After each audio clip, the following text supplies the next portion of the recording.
Welcome back to our third discussion for the day on why investing in girls is the key to COVID recovery. I'm super excited to introduce my colleague, Gaurav Gupta, who will be moderating this digital fireside chat with two incredible leaders in this space. Gaurav is the founder and director of Dalberg Asia, as well as a board member of Educate Girls. He's been advising clients from foundations to corporates to nonprofit organizations on how to best respond to this pandemic.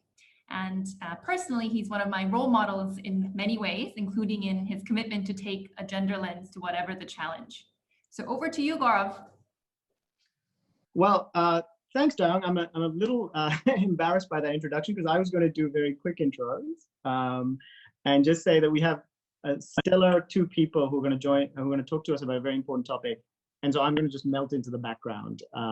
We have Kate, who is the CEO of the Children's Investment Foundation, which CIFF is really the world's biggest investor as far as just a specific focus on children is a concern. And their investments range from thinking about specific issues on education to actually climate change, which really is going to impact the next generation. And she herself has an incredible background in the fight against global warming. And then, of course, we have Safeena Husain, who founded and runs Educate Girls, which serves close to 500,000 girls on a daily basis. So an incredible organization doing work on the ground. Safeena has recently won the Audacious Project with a very audacious target of bringing anywhere from 30 to 40% of the out-of-school girls in the country in India back into school. So that's obviously a situation that suddenly with COVID and the post-COVID world is something we want to be very keen to hear from Safeena about and how that is changing. So let me just start it off by asking Kate to lay out for us what are the deepened vulnerabilities that they're seeing for girls and women in a post-COVID, in COVID, during COVID, and potentially in a post-COVID world? And what are some of the new vulnerabilities that are arising? Yeah, thank you. And it's a real pleasure to be here. And I just apologize in advance because it's lunchtime in London. So if you see children and my husband eating in the background, I'll try and stay on mute when that happens. But we're, very excited to join this panel, and it couldn't be a more important conversation at a more crucial time because, obviously girls staying at school is crucial at any time, not just for them, but for their families, future families and communities. But indeed, in a time like this, when girls drop out of school, they're at much greater risk of harm such as child marriage and early pregnancy. In fact, those harms can occur even when they drop out of school just for a few days because of family circumstances or when menstruating. And we're also hearing a lot of evidence of increased domestic abuse of girls and women during the lockdown. And that can be all forms of emotional, physical, and sexual abuse. And women and girls are bearing the brunt of work during the lockdown because they do more unpaid domestic work and care work in many settings. And they're trying to juggle that with paid work or study. So it's really a perfect storm for girls and women in the lockdown. And I really think we need to focus on the most disadvantaged women at this time and start to look at the structural problems they face as well as the short-term problems they face. And I really hope that if there are any silver linings to this horrible COVID epidemic, it is that it shines a new spotlight on some of these issues which are not just acute but chronic in our societies. Thanks, Kate. And it'd be great to actually, on that, hear from Safeena. What are you seeing on the ground? You've seen everything, but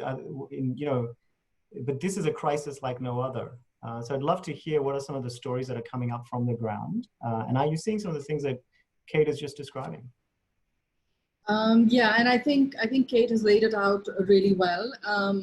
The way I kind of explain to people is there are two things that impact women and girls most, and I call them the two P's. There's poverty and patriarchy. And both of those are taking such a hit during COVID, right? With hunger, with lack of access to food and all the rest of it, poverty is going to deepen. So basically the girls' vulnerabilities will get to be so much worse because of the poverty that the lockdown, etc. brings, The economic slowdown will impact them much more. And the second is patriarchy. I think being stuck at home, stronger gendered roles, right? What Kate said about caregiving, about doing the household chores, it's actually the mindset is getting rooted back into saying this is what women and girls are really meant for. So I think on both of those counts, and we know that the highest number of out of school girls are where this kind of, the two P's meet. Wherever they meet, you have the highest out of school girl issue. So we're going to see rural, remote, tribal areas we're actually going to set the reset button on women and girls and the fight for equity. We're seeing horrible situations coming in from the field. I heard about Pinky, from a village in Rajasthan, and their 4 daughters, and the father's an alcoholic, no food in the house. So our team helped them get the Narega card and, just basic rations, etc. But essentially he took the gas cylinder and sold it for liquor for 2 days, 2 days of liquor. And that's what we will see. We will see extreme vulnerabilities that they will have to face. We know that women in rural households are generally the last ones to eat and eat the leftovers. So where there's food insecurity, it's going to just get much worse for them. With reverse migration, loss of employment, loss of income streams, all of these things. So I think, what Kate said, the perfect storm, really we are faced with that. And this is half the sky. You can't ignore it. It's really, truly half the sky that we're talking about here.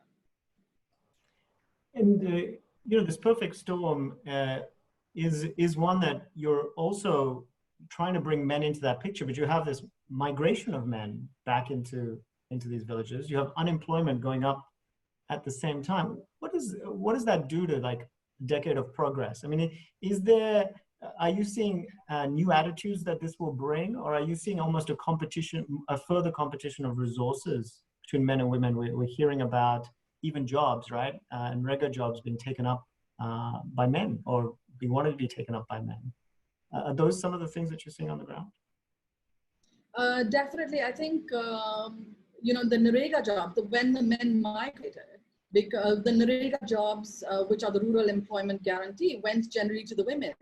And so they had a little bit of money in their hands. When the men come back and there are no other employment opportunities, that will also be lost to the women.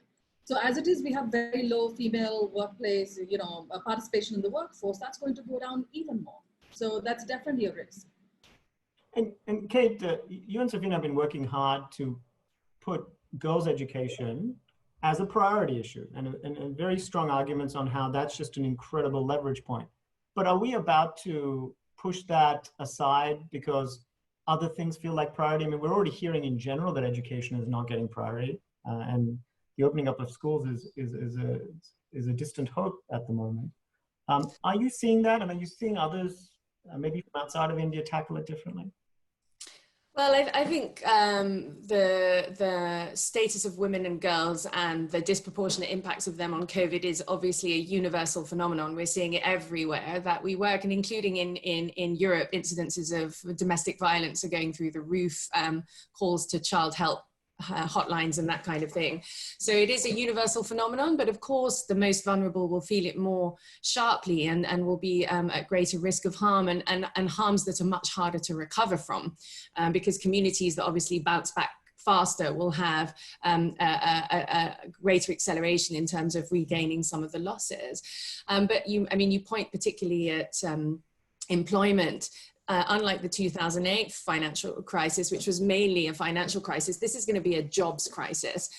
There are going to be hundreds of millions of people out of jobs across the world. And in India, where female labor force participation was on a downwards trajectory, actually, compared to a few years ago, there's a real worry that accelerates. And so I think it's really important that in any programs that governments develop over the course of this program, whether it's cash transfer programs or unemployment, skills training, those kinds of things, that they all have a gender lens on them, because they will disproportionately support young men and older men at the disadvantage of women and younger women, unless there's an explicit gender lens on some of those stimulus packages, recovery packages, and social protection systems that government introduces as part of the scheme. There's got to be a gender lens. Right, and as a plug, tonight's plenary is going to talk a lot about the need for that gender lens. I also want to talk to you guys about the ability that both philanthropies, Kate, in your case, but also really the grassroots organizations that people like Safeena run, their ability to pivot and move really fast in a moment of crisis. It's something that's just really coming up at this moment. And so, Safeena, can you take us through those first few days when this crisis hit? I'd love you to share what you did. Well, I mean, you have tens of thousands of people on the ground working for you and serving over 500,000 girls. So I think it'd be really good to illustrate what those first few days look like. Yeah, I think the first few days for us were really tough. We were just trying to get a hold on things. And what do we do? Because we are approximately 1,700 full-time employees and over 14,000 Team Balika volunteers spread across 17,000 villages. And you're really looking at the most remote, rural, tribal areas, which is where we work. But the first thing that we did was really essentially organizing a work from home for everyone. And that's really hard because a lot of the field teams, and that's majority of who works for us, they thought work from home just meant that we were laying them off. And at that time, they thought that us asking them to stay at home meant that, that's it, the job is gone. Because that's what they were seeing around in rural MP and UP and everywhere. Small local NGOs just shut down shop overnight. They just were not able to function. So the first thing that we did is we actually, I did a video message for everybody saying that nobody will be fired, nobody's losing their job, just kind of reassuring them. A lot of our team who make under 25,000 rupees a month or minimum wage, we immediately released an extra 5,000 rupees for them so that they could have a financial cushion in terms of just being able to buy rations or help their families or anybody around them.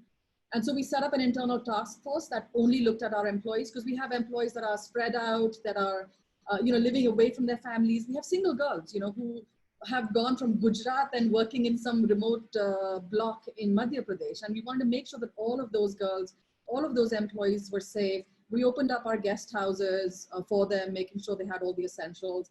So that was a task force that just really looked internally at our own field teams, our volunteers, everybody's health and safety. The second thing, we set up a task force for welfare and relief efforts. So that was very much around how do we help our communities. And to date, we have distributed rations, essential supplies, etc., to over 42,000 households that are most vulnerable right now. And now we're planning the next phase of this, and all of this in partnership with the local administrations. So really immediately getting all the boots on the ground, saying, how can we help? Who's hungry? Which village has no access to food and deliveries? So about 180,000 individuals have been either delivered food, rations, meals, etc. So that's what we've really been focused on. And that took the first few weeks of just trying to get a handle on it. Great, and we'll come back on what the next few months or years look like from an investment perspective for you. But Kate, I mean, as a major funder, you can really set the tone on this stuff, and you have grantees spread across. So what did those first few weeks look like for you? Was there a major pivot? What happened? So, I mean, we have an office in Beijing, so we saw this coming, and they were on lockdown well before the rest of us. We've got offices in London, Addis, Nairobi, Beijing, and Delhi. And so, I mean, a few weeks before India or the UK lockdown officially, we actually closed down our offices and got people working from home. And just being a couple of weeks ahead made a major difference in that we didn't have any cases in our staff, and staff were able to make the transition effectively, have the right IT systems and all the rest of it. So from a very parochial perspective, that transition happened quickly and early. But of course, as soon as I'd secured the safety of my immediate staff, and interestingly, that meant forcing a lot of them to get on planes and rejoin their families before the borders were closed, because we have so many international staff who could have been stranded.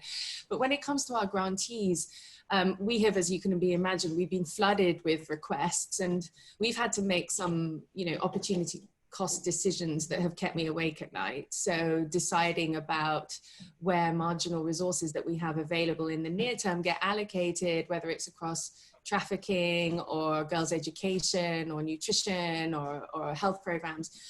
Because all of our programs where there's actually some kind of contact with the community are severely disrupted by this. Most of our advocacy grantees, they can just transition to working from home, and they have their networks and they can continue to function even though it's difficult. So for me, a lot of that has been really quite heart-wrenching. But I think it's important to think about this in two phases. The frontline grantees like Safeena's amazing organization, because they're already on the ground, they are in the best position to decide what's necessary and deploy resources quickly. So they are, no question, the first responders. Our job is to then have a conversation with the grantees about what they might need from their funders and what kind of, it's often flexibility in the first instance. It's sometimes extensions of requirements and other things. But over the course of the coming weeks and months, like governments, we have to take some very difficult decisions about what are the things that we need to focus going on forwards, because needs will change. Communities that were on the bounce back may not advance. There's been an attack on regulations around SRH, an attack on environmental regulations as different interest groups try and take advantage of the crisis to roll back progressive rules and laws and standards around the world. So all of those decisions are difficult to weigh. And I'm not, this isn't me trying to get anyone's sympathy, because we're in an extraordinarily privileged position. But I think it's in conversation with people like Safeena that we help come to the bottom of where philanthropy can add value, complementing the work and responsibilities of government. Well, that's a great segue into that next question. I mean, have the areas of highest return changed, Safeena? Is it about staying focused on what we were always focused on? Are there new opportunities that are coming up that are giving you high leverage points for educating girls and beyond? Yeah, no, I think our first response was really to kind of look defensively at, making sure our teams are safe and looking at our budget, seeing where can we do cost savings, etc. And very, very defensive about what. The second, I think, and this requires equal amount of attention, is what are the opportunities that this is going to throw up. And I tell you, I see opportunities everywhere for us to be able to deepen impact, for us to be able to really use this crisis to kind of accelerate the impact that we want to see. A few things. For example, we used to do all field level trainings, right? So you have to have hundreds and thousands of people in different batches come together and you were training them. We have moved completely to digital training, which, even the field teams have picked up on Zoom or through WhatsApp or whatever. So a lot of IT training went into it, but we're doing our entire community mobilization training, which is digital at this point. And we might do some face-to-face reinforcement and all the rest of it. So I think on-demand trainings and the NGO sector trainings are a huge part of what we do. Being able to do on-demand capacity building, on-demand refreshers, trainings, etc., is a huge opportunity that we definitely want to invest in right now. The second we realize is that we do community mobilization very much boots on the ground, go door to door, knock on doors, talk to people individually. But also right now, what we did with COVID was the first thing is we just picked up the phone and we talked to all of our community members, right? We talked to all the sarpanches, the PRI members, the school administrations, the government functionaries. And there was so much, and we realized that why haven't we used more of this for actually advocating for mindset change, checking in on our girls, seeing that they're okay. In UP, when we had done the door-to-door survey, we actually have phone numbers for all the households that we work with. So a lot of that we've sort of shifted and said, here, think about it, but how do you continue the mindset change work? You continue to advocate for girls and have a much flatter, deeper relationship with your beneficiaries and with your community directly. Team Balikas or whoever it may be. I think those are some of the pieces. And definitely, I think the other piece that I have to mention this is around systems change. We always talk about systems change, But in the past few years, it's kind of been like the government's been going on its own track and the NGOs on their own track. And this opportunity has actually brought us so much closer together.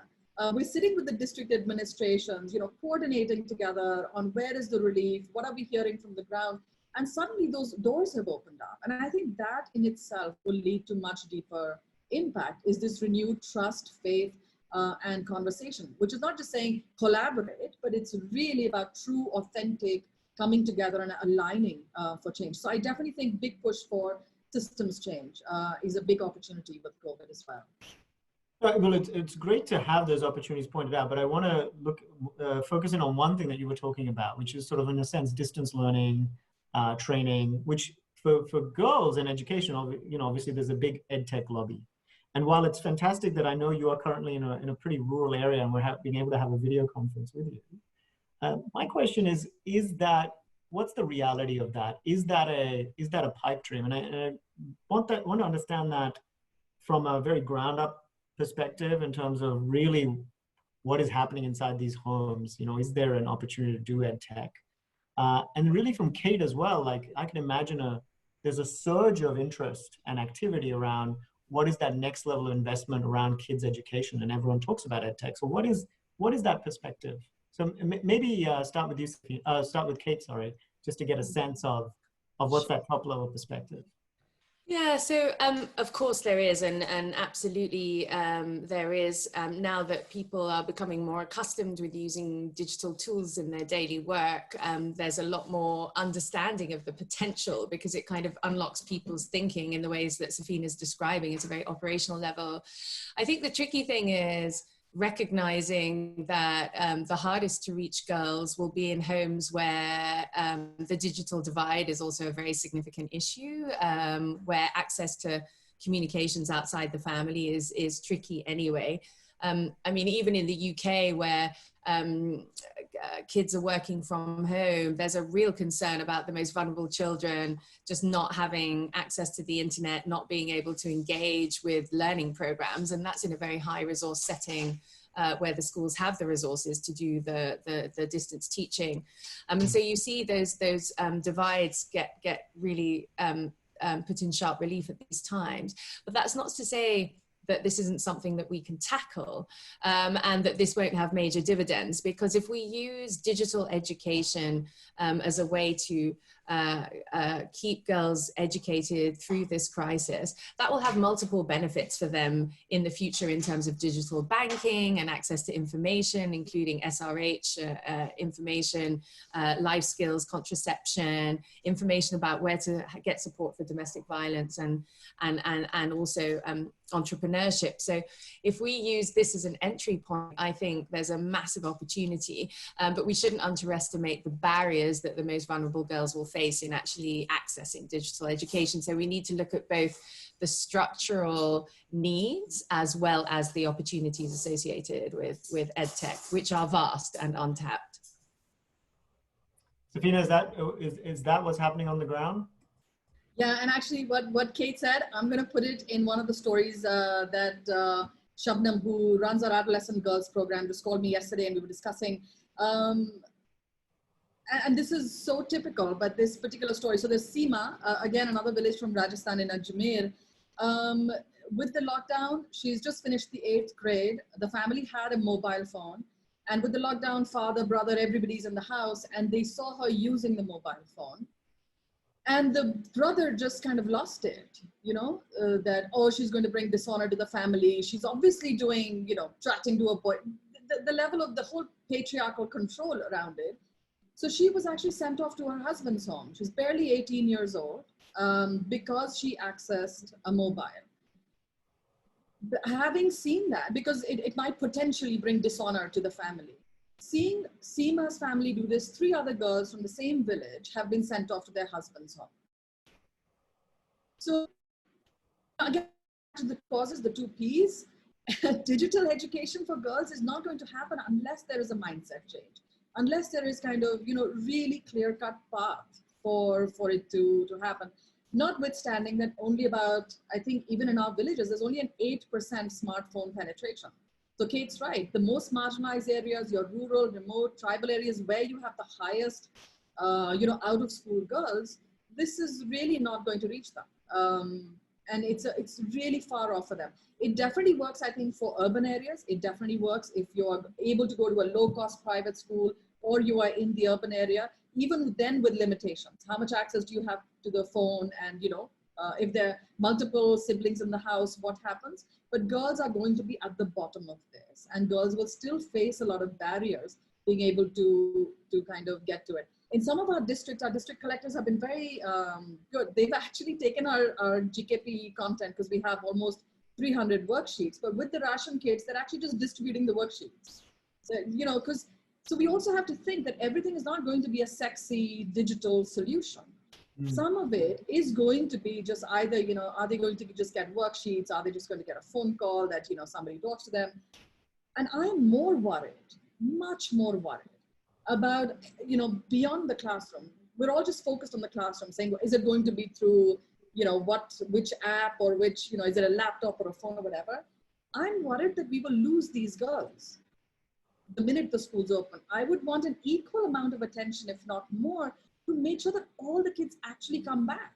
And there are many more low-tech, slightly unsexy things that we've always been doing, like bridge courses, hostels for tribal girls, KGBVs, which have been doing spectacular work for girls at residential facilities. We have residential and non-residential bridge camps, which can help to provide safety, security, nutrition, plus the learning. So I think we'll have to kind of really go back. And these are budget items. They're already budgeted for, there's funds available for this. So I think apart from just looking at saying, which app is going to be the best, we really also have to focus on the access piece for the most marginalized, and not lose sight of that. Well, actually, let's talk about budget, because, the big fiscal stimulus discussed yesterday, that we know there's more details to come. And you also said the system is at least listening. So the system is changing. It's potentially taking a huge step back. But one interesting thing is that it's also listening when it wasn't necessarily listening before. What are the messages that governments, across levels from state and center, need to hear about the investment in educating girls? What needs to change about how they're approaching this? And I'd like to hear from how you're thinking about that, Safeena, and then Kate would also just like to contrast that, or even just understand how have different governments that you guys have been engaging with, how have they addressed this, right? So bringing in a little bit of that international experience. But what would you say to various government actors now? What's the opportunity for their budget to make a big difference? Yeah, so I think if, again, we look at the two Ps, poverty and patriarchy, if you had to look at the poverty aspect of it, you really have to look at the social protection schemes and add a very aggressive gender lens on it. We've just been mapping all the policies that pertain to education and really sort of calling them out. And we're going to sit down with the government, with our district administration, saying, these are all the policies that really need an inclusion lens. You can't be gender neutral, because that's just being gender blind. So identifying where those gaps are and where those gaps can actually be plugged. And I think the second thing is convergence. How many ministries, as a tribal ministry, WCD, education ministry, the only way we will get over this is there is convergence, and really strong convergence with that inclusion and that gender lens. So that's on the poverty piece. The second is the patriarchy in the mindset. This is an opportunity to go back and look at our textbooks. This is an opportunity to go back and really look at how are we really looking at equity and embedding it into our education system. The government's already saying, let's revamp the curriculum for next year. Let's reduce it by 30%. I would like to say to them, saying, address the patriarchy in this and address it aggressively, because then the gains will come to you, long-term gains. 9 of the 17 SDGs can come to you if girls are educated. For climate change, they say girls' education is number 6 out of 80 actions that you can do to reverse global warming. So the multiplier effect of this investment will be massive. You won't lose a generation to COVID. You will actually solve a difference. I would address the two Ps across patriarchy and across poverty and social protection. Yeah, and let me, Kate, nuance the question a bit then for you, right? So one is, if you are seeing differences and even some good examples of people actually taking that gender lens, that exact point that Safeena was talking about. But secondly, also as a foundation who I think has funded some incredible organizations that are acting on the ground, there's also an opportunity, as Safeena is saying, to engage with the system itself. And how is a foundation thinking about that? How are you thinking about what are those opportunities for engaging with actually the system itself? So let me give the answer in sort of 3 bits. So I think the first thing we need to understand is that there's the immediate emergency rescue phase, and then there's the recovery and reconstruction phase. So governments at the moment are in the rescue phase, and that basically means that they have to pump resources out through existing networks and existing systems. So you're going to see very little innovation in this first phase, and that means that because most of these social protection schemes and economic stimulus plans are supporting incumbents, they're not going to be of huge benefit, and they're not going to have that gender lens. But as the initial response has occurred, we're now moving into a phase where governments have a bit more space to think about how they actually achieve a better recovery and how they target their resources more effectively. So this is the time really where the community, and I mean social movements at large, really need to come together around a kind of a build back better strategy in which key priorities are tackled as a matter of priority. And that could be everything from making any government support of any kind, whether it's bailouts, debt restructurings, fiscal stimulus, conditional upon a better social contract, which includes a gender lens, that includes gender employment, that includes maternity and maternity benefits. Governments now have these levers because business needs the money. So that's one area where I think we can do more. There's of course the care system and the social protection system, which I think Safeena spoke to very well about the gender lens that's needed there. But I think there's also, unfortunately, very few examples yet of governments who are taking this seriously. So we're seeing quite a lot happening rhetorically, but it happens to be at a very high level. So the UN Secretary General has been coming out on this, and many other key opinion formers, but we're not yet seeing a real focus on gender in the work of governments. There have been some bright spots, for example, South Africa restricting access to alcohol during the lockdown, for example, which has probably had, although we don't have the data yet, a beneficial effect on domestic violence rates and that kind of thing. So I think we need to think as a community how we pull together to make the case. And this comes back to Safeena's other point, I think, about the force multiplier that is girls' education. So girls' education has many impacts, not just for the girl, but for their families, their communities, and indeed for the planet. And so we need to go back to basics on the business case. Governments need to hear the business case for girls' education at a time when there is so much need. This needs to be at the top of the list. And then governments need to be making the case and reminding the public that this is the time where we've really got to focus on maintaining momentum on girls' education, because not only is it a good thing to do, but it will be one of the engines of the recovery, because girls' education will improve the lives and livelihoods of countries, communities, villages, families. So it is an engine of recovery. It's not just a nice to have in the recovery. Well, both of you have talked about making the case, and very eloquently so. But I think many would argue, and there's some questions coming up from the audience around this, that itself is one of the challenges, which is that you don't get gender disaggregated data. That we have blind spots just in the very data collection itself. So I'm going to do one thing. I'm going to pause for a second, because I'd like both of you to talk a bit about what are some of those big research questions and data needs that we can sort of dive into to make this case stronger. But as a little bit of a warm up, since we are going to talk about data, let's collect some data ourselves. So we're going to run a live poll right now. I think this excellent team that we have here is going to ask 2 questions. One is get the audience's view on how COVID will affect girls' education. So there's a poll that's going to go up, and I'm not technically savvy. So is that going live right now, team? Aha. Okay. So you'll see all of that pop up on your screens. We're going to ask this question, give you a few moments to answer that question. And by the way, panelists, you are not allowed to vote. Seems to be one of the rules here. And the second is we do want to just understand the background of the audience to get a sense of who's been listening in and voting in this way. So let's just give that about 30 seconds. But meanwhile, why don't we turn to that question, both for Safeena and Kate?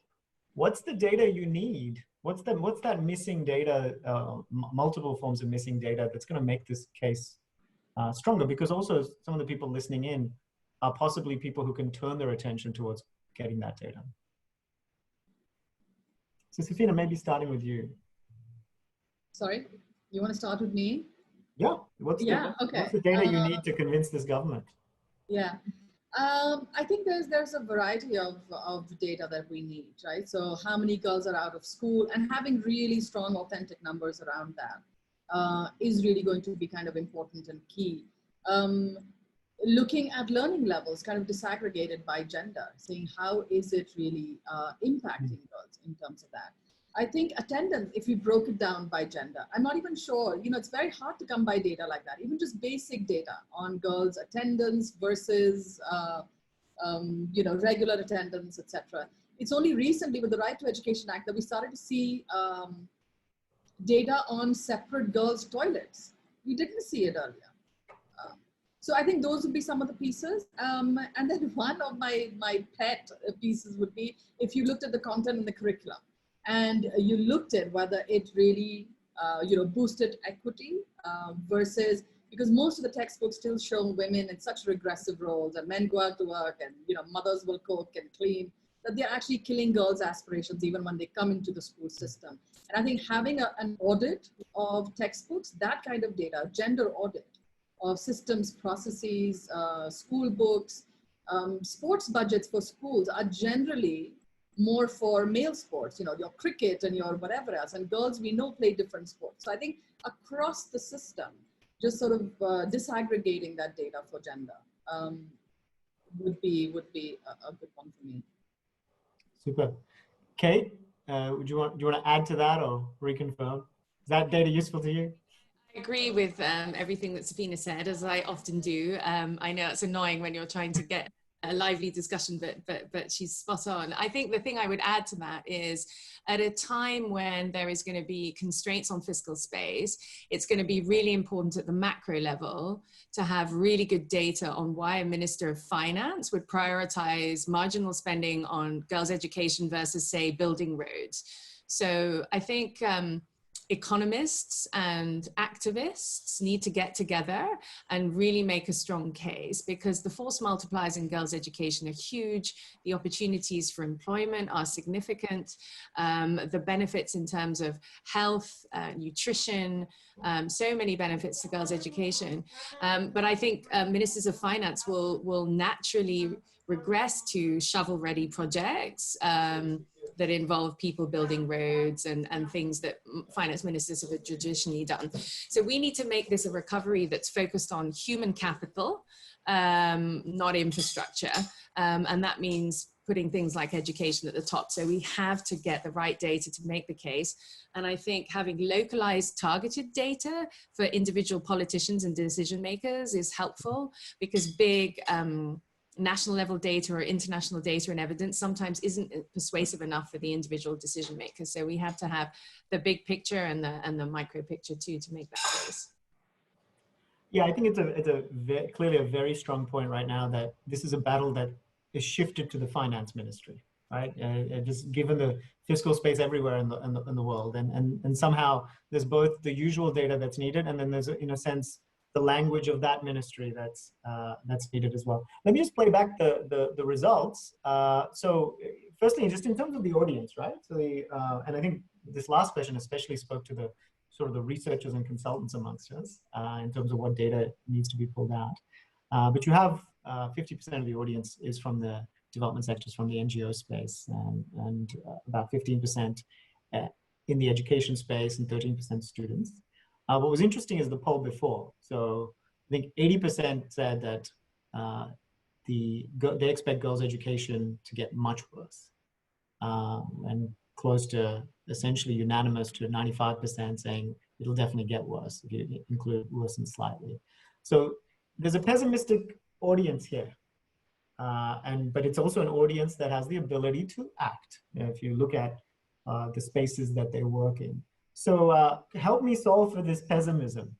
what are the kind of marching orders that we need to give? What are the areas, and you spoke a little bit about this already, Safeena, but what are the areas of opportunity? Is it the fact that you've got a huge influx of people coming from cities back into villages, and they could be a force for good, not necessarily bad? Like, what does it take for us to use this reset as an opportunity to really flip something? And is there a very high leverage opportunity that we have now that we didn't have before?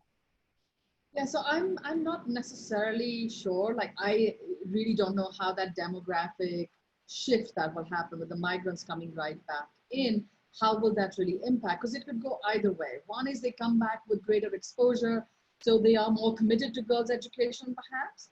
The second would be that they are coming back to a much poorer environment. They have lost their jobs, they've lost their livelihood. Does that mean that the girl who is already seen as a burden, you know, they always say a goat is an asset and a girl is a liability. You know, if she's already seen as a liability, then she will just be palmed off. Whether it is, you know, child marriage, whether it is child labor, whether it is trafficking, whatever it might be. So I really don't know exactly how that demographic shift might actually really impact. Is it going to be positive for the women and girls? For the women, definitely they will get pushed out of the Narega jobs. They will get pushed out of any kind of local village employment that they may have had, that men, when they're returning from the cities, will take over those jobs. So I'm not necessarily sure that the demographic shift will be that. You know, there could be more children, could be more in the farm work. Definitely, I think girls going back to stronger caregiving roles. In terms of, I think, yeah, I'm actually right now with the pessimistic audience a little bit. It's like, what is the real leapfrog, you know, opportunity here? I'm not necessarily sure, apart from us just really getting together and having a listening government to push for systems change, and therefore for advocacy, for really putting the girls' needs out there. And that may be the biggest possible opportunity for trying to advocate for change. And Kate, similarly, I mean, it's perfectly fine to be realistic and say that you're also pessimistic and vigilant, but are you seeing some rays of hope? So, you know, I think these kinds of things can go either way, and I don't think this is just true on gender. I think it's true on our relationship with nature. I think it's true on kind of ethno-nationalism versus more open societies. I think, you know, we're at a real point where this crisis can create a moment of mass consciousness raising. You could imagine, for example, rural women rising up and saying, you know, it's not okay to take our jobs, and really making that case to MPs and really making a stand on that. But in order for that to happen, I think it's really incumbent upon civil society to start helping create the spaces for that conversation and building alliances across different interest groups, because we're all terribly siloed in our own work. And sometimes I think there are moments where we need to come together and make a really strong integrated case for taking society forward. And I think it's really one of those moments. The vast amount of money that's being pushed into the system, where does that money go? Who does that money help? Does it aggravate existing problems, or does it create a bridge to a very different society? And I think that's true across the world. That's not just an India problem, that's everywhere. So I'm really in the Build Back Better camp. So I fear the worst, but I'm hoping for and working very hard for the best. Wonderful. So look, we're coming to the last 5-10 minutes of this, and I want to run through some of the audience questions that have come up. So some of them I might do rapid fire, but actually before I do that, I think you have both made very strong societal level cases for why girls' education is important and what we need to be doing about this. But I think the audience would love to get to know you personally. So why did you choose this, right? I mean, yes, it's an important issue, lots of other important issues. So Kate, Safeena, why is this really important to you at a personal level? And please don't tell me it's just because, you know, it's an important issue. We understand that. It is, we're all the choir here, but why is it particularly important?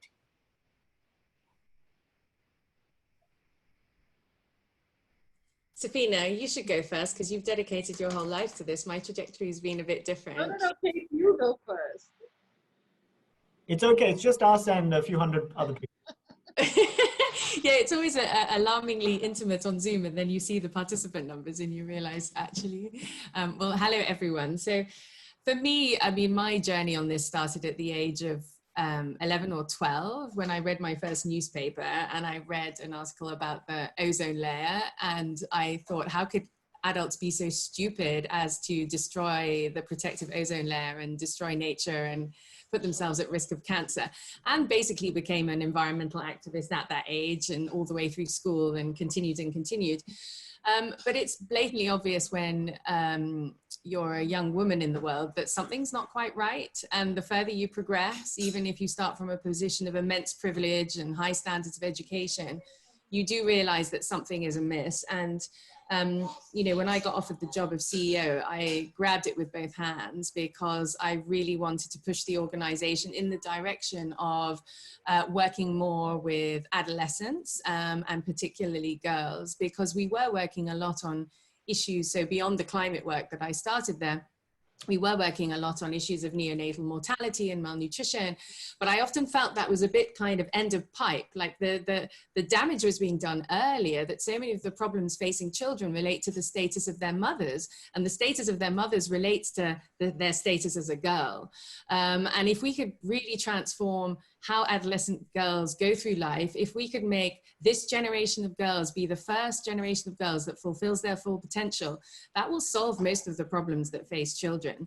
And so for me, it was just obvious that this was such a great opportunity to get my hands around this problem. And then I get to meet inspiring activists like Safeena and many of our other wonderful grantees. And you know, it's a great space to be. It's a hopeful space, because when you see the girls' faces sitting at the back of the class and you say, what do you want to be? And they're like, oh, I want to be a policewoman, or I want to be a doctor. And I say, well, who's going to be Prime Minister of India? And they all laugh at me. But I love those engagements. They're the things that keep me going in this job. And so, yeah, I just want to thank everyone who's working on the front line on these issues.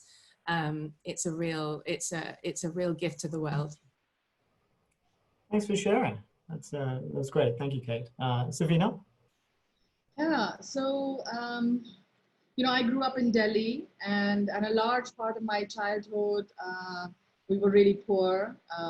It was very violent. It was, you know, all the things that I wouldn't wish on my worst enemy, very abusive. Yeah, just kind of survived that. And I sort of dropped out of school after 12th grade. I didn't study. I was very much, you know, I mean, everybody used to say, Arey, just get her married off. What is the point, you know? And really, there were all these proposals that were coming. She's not going to do anything in her life. She's already worth any of that.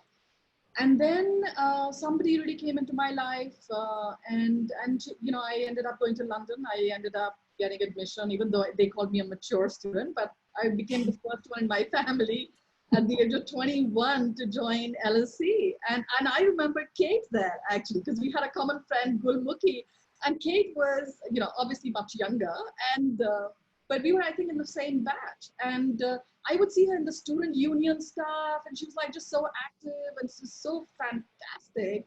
And there I was, I just felt like this complete imposter who had somehow gotten in. And yeah, and I worked in the veggie cafe, and I did work in the library to reorganizing books. I did every job possible. I did fundraising for the LSE to just survive college. But it changed my life. It just totally changed my life. And so when I came back to India, you know, and there was this whole blank slate saying, what do? I just had to look back at my own journey saying, where did a poor girl who lived in a Janta flat, in a one-room flat, where a large part of our childhood, our only breakfast was a cup of tea and 2 slices of bread, or just dal rice or khichdi. Those are the only 2 options available always. You know, how that education, that exposure gave me a vocabulary, gave me a voice to take me like to a whole other world. And that's what education does. It just can completely, it is like the vaccine, the immunization against every single problem and trouble that you might be facing. You know, everything from violence and abuse, it's the one thing. And it's the one thing that nobody can take away from you. It's yours. And once you get it, it's yours forever. And those are brainers. Well, you've, oh wait, did we lose it? Can you hear us still? Yes, I can hear you. Okay, you're back. You've made me change my question.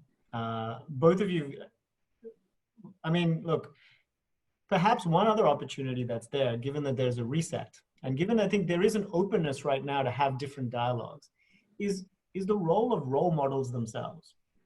And I think we in India especially, we jump straight into the service delivery because the challenge is so large, and there's these, there's such difficulties. We talk about how do we deliver quickly, get things out there.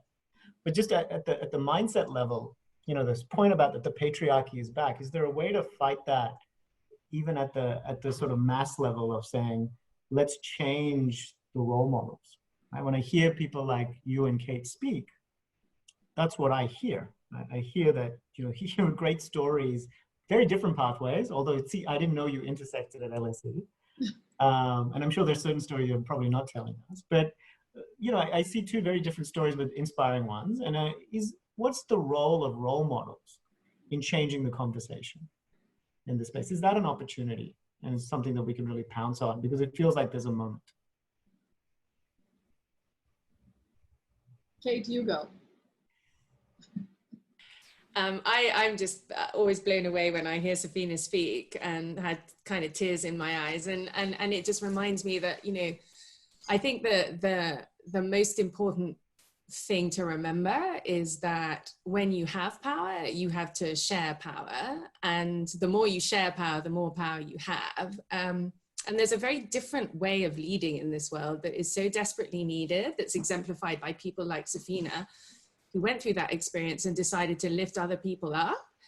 And actually, when you look at the world and you look at the, dare I say it, buffoons in many countries who are messing this up, there's a real absence of that leadership up there. And actually, if we had more visible Safeenas driving the agenda right now, I think the world would be going more quickly in the right direction. And so for me, I think all of us have to work with each other to make sure that the right voices are heard.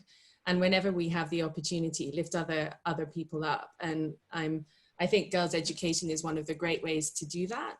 But I think at the leadership level, there needs to be much greater share of voice for advocates like Safeena, who speak volumes about the work that she's doing, just being her, let alone the work that she does. So Safeena, I want you to answer the same question, but in the spirit of lifting other people up, I would also like you to tell us about people that are inspiring you, especially new generation of women as well. Yeah, no, I am just so inspired by women that I meet every single day.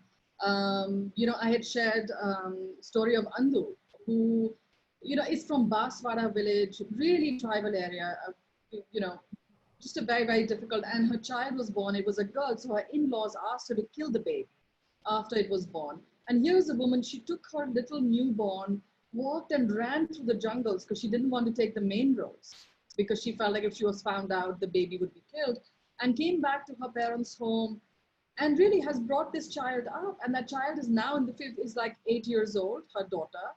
And I think, how amazing that this woman had the strength to just kind of stand up. One of my most inspiring moments recently was one of our field workers was walking around in Pali, which was our first district. And this like just inspires you and just kind of validates you, saying, yes, we're on the right path. Is this little girl, this woman, young woman, walked up to her and she says, "Are you remember me?" And our field worker was just like, "I'm really sorry, I don't remember you." And she said, "Are, I'm Papita." And she said, "I'm really sorry, I still don't recollect, And she said, "Remember, I had dropped out and you had enrolled me back in school. And today I am the Sarpanch of the neighboring village." Here is a girl, she had enrolled back in school, who finally finished school, stood for elections, is now, the head of her village. And it's just, it breaks my heart to see how many girls, how much they have to struggle. And all they want is an opportunity. All they want is that you allow them to go to school. All they want is that you don't just keep them home to graze the cattle and cook and clean, and see them as human beings and see them as somebody who has their own aspirations. And how little we ask for. How little we're asking for. We are just asking for our basic right. And we have to make a bloody investment case around it. And we have to make it into, saying the world will be changed. It is just our basic right to be able to do that and to be able to have a right to education, have our right to be able to go out and be able to find our lives and not be controlled. Yeah. Okay, I think that's a perfect note to end on. I mean, let's, what I would say to both of you is, firstly, thank you for taking us on this journey and sharing all of these ideas, but also sharing your personal thoughts. And also, as you saw, clearly a very difficult topic where there is a strong case for pessimism. But actually, I think the opportunity space is in how you share your own personal stories. Because I think a lot of people who are listening because they want to work in this space or already work in this space. And I think these are the kind of things that, panels like these are never going to change the world. But I think they do have an opportunity to, I think, provide some real fuel to people who are listening in, who are actually just in need of inspiration. They're not really, no one's listening to learn, they're listening to, I think, be inspired. So thank you so much for providing that and being here spending an hour with us. Thanks to both Kate and Safeena. I don't really know how to do a round of applause, but maybe we can just say goodbye, and I'm going to hand it back to my colleague Dion. Thank you, Gaurav. Thanks, Kate. Thank you. Bye-bye. It's been a pleasure. Thank you. Thank you. Super. Thanks so much, everyone, for joining this really inspiring discussion. And thanks so much, Safeena, Kate, for sharing really both concrete suggestions on how might we use COVID as an opportunity, but also those really personal stories on why you're fighting so hard for girls' education. We are right at the hour at 6 o'clock. I wanted to let everyone know that we will be picking actually back up in half an hour at 6:30. There will be a Josh talk by Samyukta Vijayan. And please don't miss the keynote address right after that at 7 p.m. as well by our very own Gaurav Gupta, along with the Nobel laureate Kailash Satyarthi and Anita Bhatia of UN Women. See you back soon.